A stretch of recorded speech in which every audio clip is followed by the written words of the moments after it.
All right, everybody, I am Brian Lee Durfee, author of The Forgetting Moon and The Blackest Heart, both published by Simon & Schuster Saga Press. Today, I'm going to be talking about why fantasy fans and fantasy writers should also be reading historical fiction. That's right. I've done videos on why fantasy fans and fantasy writers should be reading westerns, mysteries, thrillers, nonfiction, romance novels, you name it. Now we're to nonfiction. Why should fantasy fans and fantasy writers also be reading historical fiction?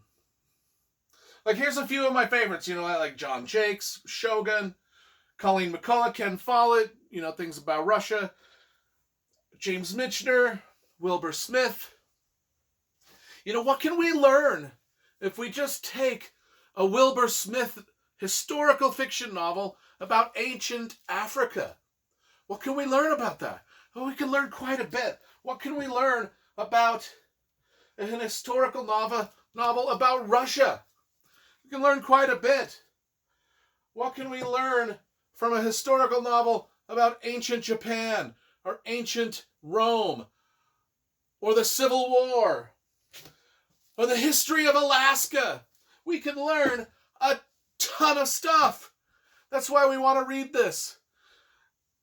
Not only are these just awesome novels, but they are a deep well of information for those of us that want to write big epic fantasy. A lot of these novels are, history is like a fantasy world to us anyway, because we didn't live there. It's an ancient time. Things were different.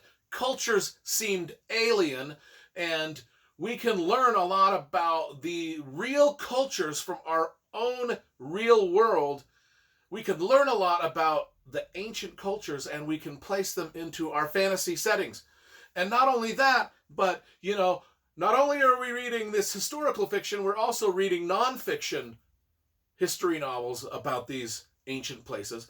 But then we can read these historical novels about these ancient places and ancient times, and we can glean from what these authors have already pulled out of history and put into their own books, and we can learn how to do that in our own fantasy novels.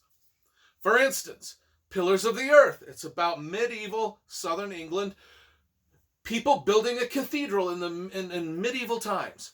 This book is so detailed in its medieval research that if you just read this, you will learn so much about knights and horses, medieval farming, medieval architecture, medieval bridge building, medieval gardening, medieval clergy, medieval knights, medieval stonemasons, medieval thieves, medieval pig farmers, every single thing Ken Follett has researched and placed in his novels. He did the research for you. You can just kind of take what he's already learned and put it over in your own stuff. You don't plagiarize it, but you know what I'm saying. You're like, oh, this is how life in a castle was. This is what Ken Follett has already detailed, a life in a castle. Ken Follett's already detailed what it's like to build a cathedral. Ken Follett has already done this. Edward Rutherford has already detailed what happens in ancient Russia, ancient Japan, ancient Rome, the Civil War, all of it. All of these guys have done so much research, and you can read the research they've done and be like, I want to use that kind of thing in my book.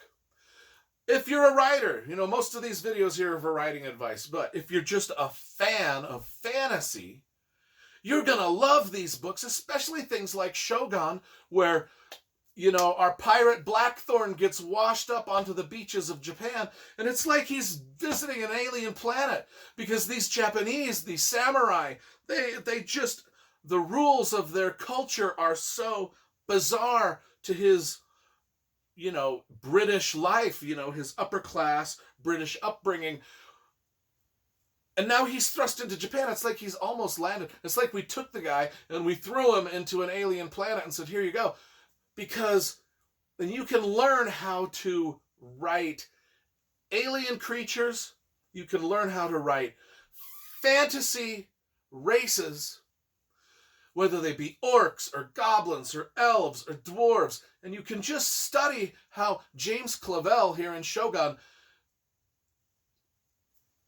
describes the Japanese culture in such an alien, foreign way that Blackthorn, our British pirate, is just blown away by what he's seeing. And you can put a lot of that mystical, mysterious wonder in your own book. And that's what things like this does.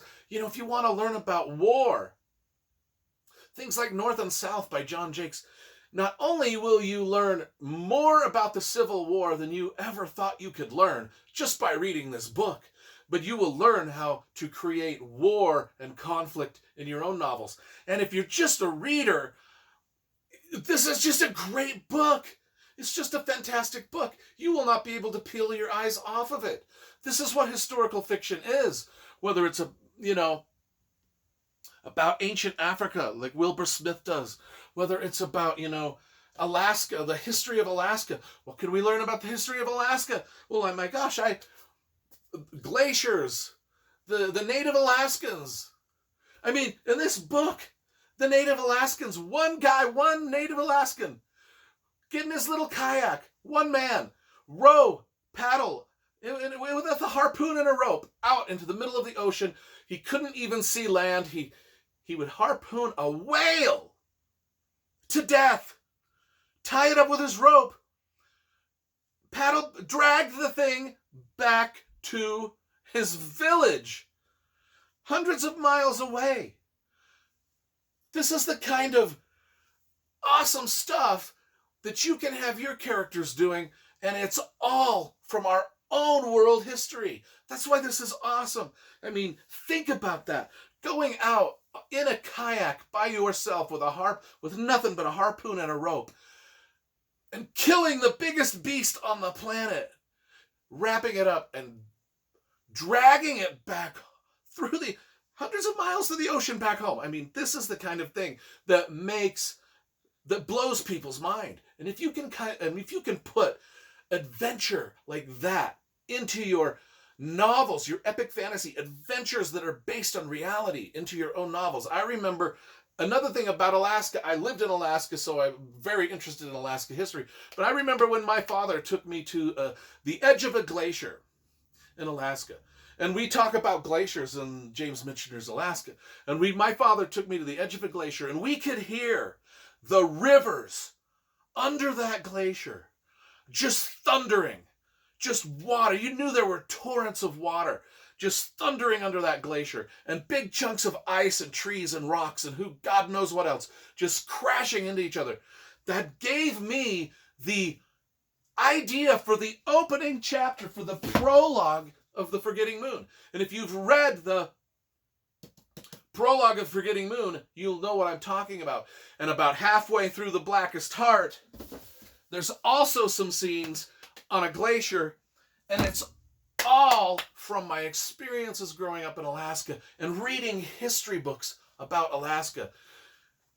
This is why we read historical fiction, folks. If we are writers, because these writers have gone before us, done all the research, placed their research into fantastic novels, and then we can read these novels and learn about our own planet at the same time. Learn about our own history at the same time. Learn about ancient politics, ancient Alaskan natives, ancient Egyptians, the ancient Russians, medieval knights, ancient Rome and Caesar, ancient samurai and a civil war. And that's just the tip of the iceberg. I got I got hundreds of historical fiction books. I love them all. I cherish them. Read them. If you are a fantasy reader, start reading stuff. And I will tell you right now, start with Pillars of the Earth and Shogun. Either one of those is gonna you're gonna be like, this is better than any fantasy novel I've ever read. I guarantee you will see that. I guarantee you. Shogun, Pillars of the Earth, you'll be like,